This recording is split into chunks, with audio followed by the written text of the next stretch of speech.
Diabetes naraktanaba punsi mahing amadi chakchai tha karamna semgadage haibasigi matangda ngasigi video asida aikoi nainaminasi aduna video asi loiba phawba yengbiu.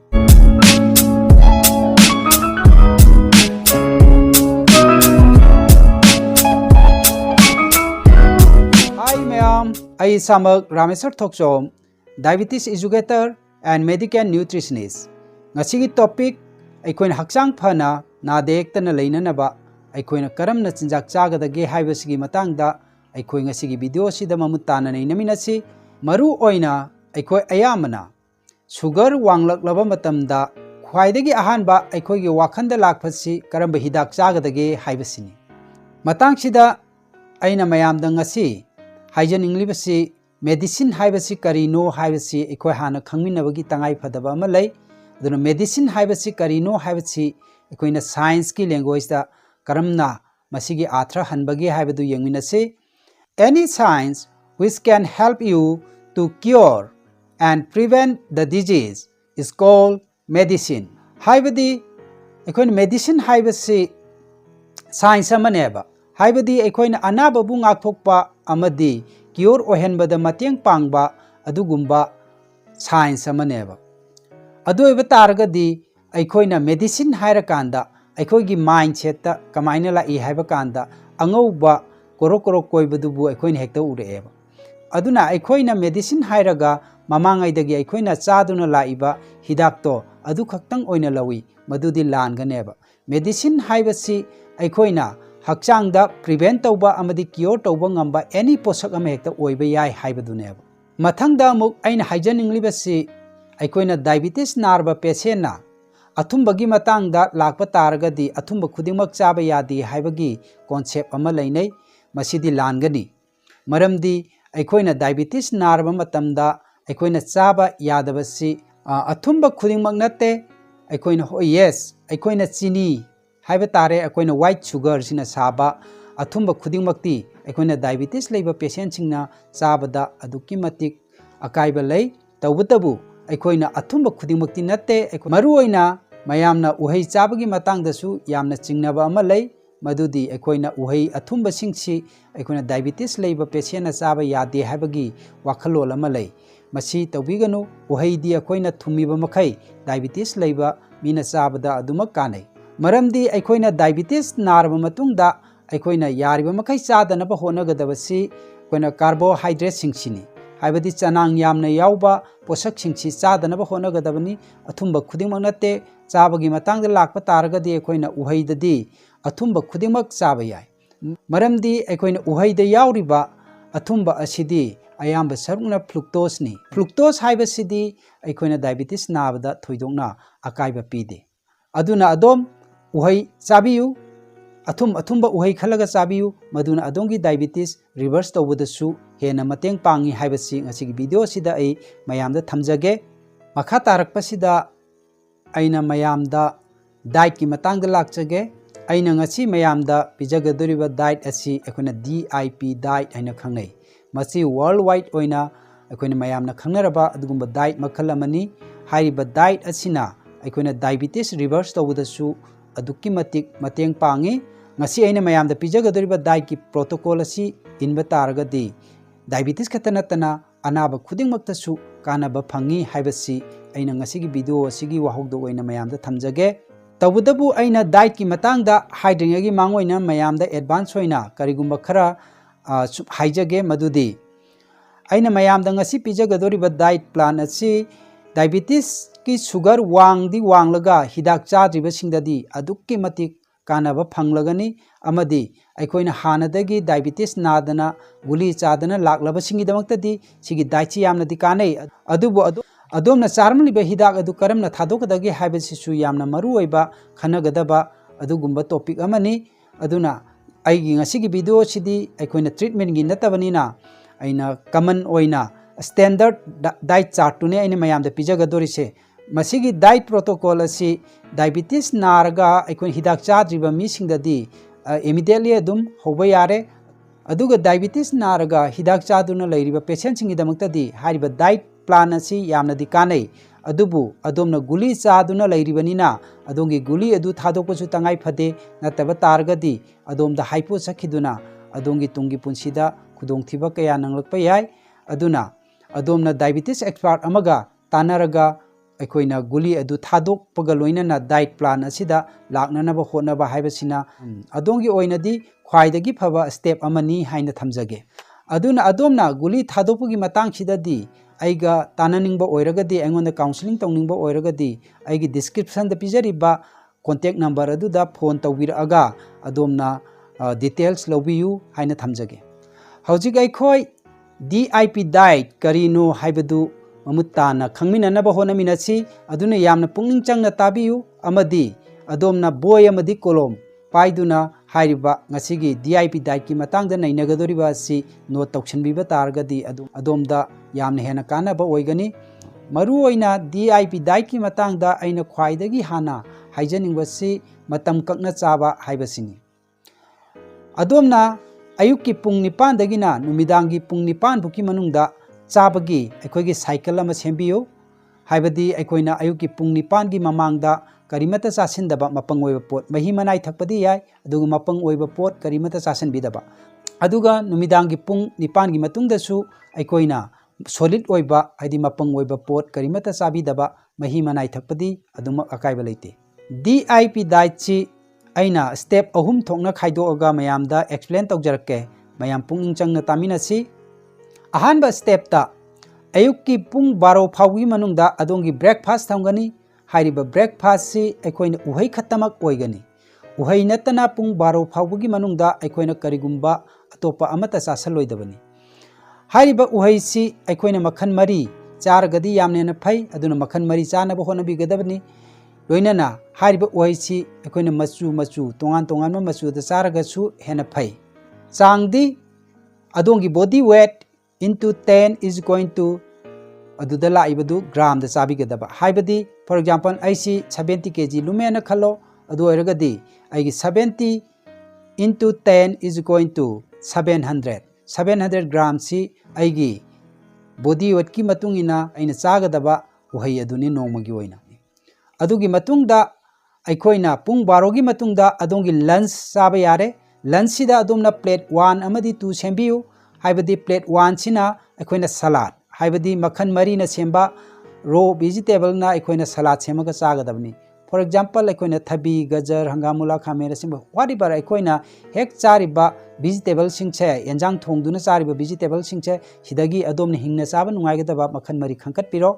अदुगा मदुना सलाद सेमगा मदु हाना चाबिरो अदुगा मथंगदा plate 2 हाइबदी नंगी युमदा थोंगलिबा चाक इंजांग दो अदु मखा ताना चाबिरो मसिदा rule दी अदोमना plate 1 अमदी 2 mix तौरगा चाबिगनु plate 1 सी हाना पूरा चाबा लोइरबा मतुंगदा थंगनाना अदोंगी plate 2 दु चाबिगदबनी plate 1 चाबा लोइरबा मतुंगदा अदोमना plate 2 सी पुंखाय म लेरगा चागे हाबा यारोय करिगिनो हाबा मतमदा अखोइना DIP की कानबदु मांखरगनी अदोमना गैप लेरगा चाबा तारगदी अदुना प्लेट 1 सी हेक लोइबगा अदोमना चानिंगबा युमदा थोंगलिबा चा इंजांगदु अदोमना चानिंगबा खरा चाहोबदा कछु अकाइबा लेते तबुतबु अखोइना चाबा मतमदा अखोइना पुक बिग थना गेक लाउना खेगत फाव चाबसती यामना फते अदुना तसेंबगीदी अखोइना चाबसे अइना लामीबदु 100 नेना खल्लो अदुगी 70-80% उंतंग चारगा अखोइना तोकदबनी अदुगा प्लेट 1 अखोइना कया यामना चागदगे हाइबसी खंगमिनसी प्लेट 1 सी अखोइना रो वेजिटेबल नंगी body weight into 5 is going to मदुदा लाइबा ग्राम दो चागदबनी हाइबदी अदोंगी बॉडी वेट सी 70 kg नेना खल्लो अदुदी into 5 is going to अदुदी अदोमना चागदबा वेजिटेबल सी 350 ग्राम चागदबने हाइरिबा 350 ग्राम सी हेक चाबा लोइबगा अदोमगी युमदा थोंलिबा चा इंजांग दो अदोमना चानिंगबा अदुम चाबियु तबुतबु अइना ngasa हाइजेखिबा दमाइना अखोन पुक बिग थना चासनबदुदी तौबिगनो अदुगा अदोमना प्लेट 1 चाखरबा मतुंगदा लांबा फाउदबा तारगदी प्लेट 2 चादबदा अदोमदा करिमता अकाइबा लेरोय हाइरिबसी अदोमना फजना फॉलो तौबिबा तारगदी अदोम सोइदना डायबिटीज रिवर्स तौबदा अदुकी मतिक अदोमदा कानबा पिरकनी मथंगदा अखोइना डिनर सिसु ngасai लंच ता चाबा दमाइना प्लेट 1 अमदी 2 चागनी हाइरिबा प्लेट 1 सिना अखोइना रो वेजिटेबल अखोइना 4 टाइप्स अदुगा नंगी चागदबा ग्राम ngachai na haijekhiba damaina adongi body weight into 5 is going to maduda laiba gram do adum chabigani loina na plate tu adongi yumda thongliba chak yenjang du adum makha tana chabiba yagani chabagi niyom di ngasai lunch ta chari bidugo samane adom na plate 1 hek loibaga plate 2 chagadabani ado plate 1 amadi plate 2 mix tawraga chabiganu loina na sigi diet plan sida aikoina lunch tagi dinner phawbasi matam yamna sangna gap lay marakta adomna chaningba taragasu nut sprouts dry fruit amadi akoina fruits adum chaba yai masina ahanba step oiraga anisuba step ta aikoina checksin gadabasi nomagi tawgadaba activities kara haibadi aikoina ayuk yahorokpaga ising gilas anidang thakpiba haibadi yamdrabada 500 ml water aikoina lumbu lumbu saba ising ji thakpi gadabani haiba ising ji thakpa matamda aikoina one shot ta guru thakchan biroidabani aikoina cha thakpa damaina sip tawraga yaum thakpi gadabani aduga ising thakpa matamda so aikoina phammaga thakpasina khwaidagi hena kanai mathangda nongmagi manungda adomna yamdrabada minute 95 di sunshine aikoina haibadi nungcha yaigadabani nungcha yaibasina aikoida aduki mati kanaba phangi nongmagi manungsida aikoina hakchang sida nungcha chi ipu phondaba taragadi adom soidana narakani haibasisu aina ngasigi video sida haijage loinana nongmagi manungda minute 95 di aikoina walking chatkadabani walking chatpa haibasina khwaidagi phaba exercise makhalamani haibadi aikoina minute 95 khatang ai ngamjabi changda kanna chatpa aduga aikoina chenba amadi chongba thoina tawrudragasu aikoina 45 minutes katang yamna kanba changda walking asi chatpa targadi nongmagi aigi tawgadaba activities aina tawre haina loba yare hairiba singsina aikoina step 2 da tawgadaba aigi activities sing aduni aduga ahum suba step sina aikoina tawroidaba sing aduni haibadi aikoina avoid tawgadaba sing aduni maroina ahanbada aikoina sangom amadi sangomna saba posingsi yariba makai sijinadanaba honabasi khwaidagi hena tangai phadaba amani diabetes leiba patient singi damaktadi ani subada refined food haibadi akoina thau thum chini maruoina thau thum chini si yariba makai chamna chabigadabni tasengna kanda chini sidi sungcha chahaningde akoina white sugar sidi akoina yariba makai chadanaba honagadabni aduga adomna chini gi mahut singe haiba taragadi akoina chini angangbana oina sinbiyoba loinana thau madi thum si yamna chamna chabagi habit ama semnanaba honabiyu ahum subada animal foods haibadi akoina yerum nga yen sa hariba chingje akoina yes akoina angang oringaidagidi hariba chinjak chingche akoina hakchang phanabagi oina akoina charga lai adubu ngasi akoina chariba yerum nga yen sa sing asidi hakchang phananaba natre masidi hakchang choknanaba chinjak ama oire aduna yariba makai hariba yerum nga yen sa sing asi chasan biganu aduna adomna hariba chinjak sing asida hainabi ama leikhrabani aikoina chaba taragasu hapta amada amuktagi hena chabigano adu oiba taragadi adongi diabetes reverse tawbada aduki matik mateng panglakani haibasi ai thamjage aduga mari subada aina haijaning basi packet food mayam laikhre hojiktadi packet food singji yarigai chasandana ba hona biu aikoina maru oina bread biscuit mimi chips hariba singje aikoina masi yamna toina chaba taragadi adom soidana aikoina diabetes narakpada khwaidagi achouba maram ama oigadoribaniaba loinana aikoina packet ta lakpa juice sing haibadi aikoina fruity boiro apple boiro adagi coke boiro pepsi boiro hariba mayam che yariba makai sijinadana ba hona biyoba adomna changyeng tawgi haiba taragasu adongi area duda masa khwaidagi phaba misak ama khallo aduga aikoina ap boiro fruity boiro nongmagi packet ani haibadi ayukta ama nungdawaramda ama nungtigi ma tha matang pithak piyoba adugi matungda mak sugar gi problem soidana lakaneba hairiba step 1 2 amadi 3 si adomna phajana inbiba taragadi adom diabetes tagi reverse tawbada achouba mateng oigani inana aina mamangda haijakhibada diabetes ki hidak chaduna leiraba patient singi damaktadi aikoina expert amaga counseling tawraga adongi guli thadoknaba honaraga hairiba diet plan sida lakpa taragadi sungsoi soidana adongi tungi punsida nungaiba punsi ama phangani haibasi thamjage makha tarakpa oina aina mayamda khanganjaningba amana aikoina hairiba DIP diet che aikoina charakpa matamda 5% gumbadadi complain khar lakpa thengnai aikoina nungchit kaba chaba tumdaba khotabagi complain khar adumak lakpa thengnai ꯃꯈꯣꯏꯁꯤꯡꯗꯨꯒꯤꯗꯃꯛꯇꯗꯤ ꯑꯩꯉꯣꯟꯗ contact ꯇꯧꯕꯤꯔꯛꯑꯣ ꯑꯗꯨꯒ ꯑꯗꯨꯒꯤꯁꯨ solution ꯂꯩ ꯁꯨꯡꯁꯣꯏ ꯁꯣꯏꯗꯅ ꯑꯩꯈꯣꯏ ꯇꯥꯟꯅꯃꯤꯟꯅꯔꯀꯥꯟꯗ ꯍꯛꯆꯥꯡ ꯐꯕ ꯃꯤꯁꯛ ꯑꯃ ꯑꯣꯏꯅꯅꯕ ꯍꯣꯠꯅꯃꯤꯟꯅꯁꯤ ꯍꯥꯏꯅ ꯊꯝꯖꯒꯦ ꯂꯣꯏꯅꯅ ꯉꯁꯤꯒꯤ ꯚꯤꯗꯤꯑꯣ ꯑꯁꯤꯗ ꯑꯗꯣꯝꯅ ꯆꯃꯝꯅꯕ ꯂꯩꯕ ꯇꯥꯔꯒꯁꯨ ꯑꯩꯒꯤ ꯀꯃꯦꯟꯗ ꯃꯦꯟꯁꯟ ꯇꯧꯕꯤꯔꯛꯎ ꯑꯗꯣꯝꯅ ꯗꯥꯏꯠ ꯑꯁꯤ ꯆꯥꯕ ꯍꯧꯔꯛꯑꯕ ꯃꯇꯨꯡꯗ ꯀꯥꯟꯅꯕ ꯐꯪꯕ ꯇꯥꯔꯒꯗꯤ ꯀꯃꯦꯟꯇ ꯃꯦꯟꯁꯟ ꯇꯧꯕꯤꯔꯛꯎ ꯑꯗꯨꯅ ꯂꯣꯏꯁꯤꯜꯂꯛꯄꯁꯤꯗ ꯑꯩꯅ ꯃꯌꯥꯝꯗ ꯍꯥꯏꯖꯅꯤꯡꯕꯁꯤ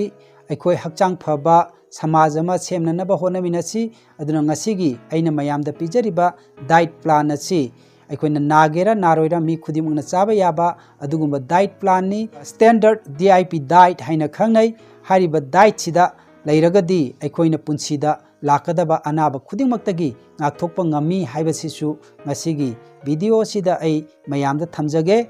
ꯂꯣꯏꯅꯅ ꯚꯤꯗꯤꯑꯣ ꯑꯁꯤꯒꯤ ꯇꯉꯥꯏ ꯐꯗꯕ ꯃꯌꯥꯝ ꯑꯃꯁꯨ ꯂꯩꯔꯝꯒꯅꯤ ꯑꯗꯨꯅ ꯑꯗꯣꯝꯅ ꯁꯣꯏꯗꯅ ꯑꯩꯒꯤ ꯚꯤꯗꯤꯑꯣ ꯑꯁꯤ ꯁꯤꯌꯥꯔ ꯇꯧꯕꯤꯌꯨ ꯃꯈꯣꯏꯗꯁꯨ ꯌꯧꯈꯤꯅꯕ ꯂꯣꯏꯅꯅ ꯑꯩꯈꯣꯏ ꯍꯛꯆꯥꯡ ꯐꯕ ꯁꯃꯥꯖ ꯑꯃ ꯁꯦꯝꯕꯒ ꯂꯣꯏꯅꯅ ꯑꯐꯕ ꯁꯃꯥꯖ ꯑꯃ ꯁꯦꯝꯅꯅꯕ ꯍꯣꯠꯅꯃꯤꯟꯅꯁꯤ ꯃꯁꯤ ꯍꯥꯏꯔꯒ ꯉꯁꯤꯒꯤ ꯚꯤꯗꯤꯑꯣ ꯑꯁꯤ ꯃꯇꯥꯡ ꯑꯁꯤꯗ ꯂꯣꯏꯁꯤꯟꯖꯔꯒꯦ ꯀꯪꯂꯩꯄꯥꯛ ꯏꯃꯥꯅ ꯌꯥꯏꯐꯔꯦ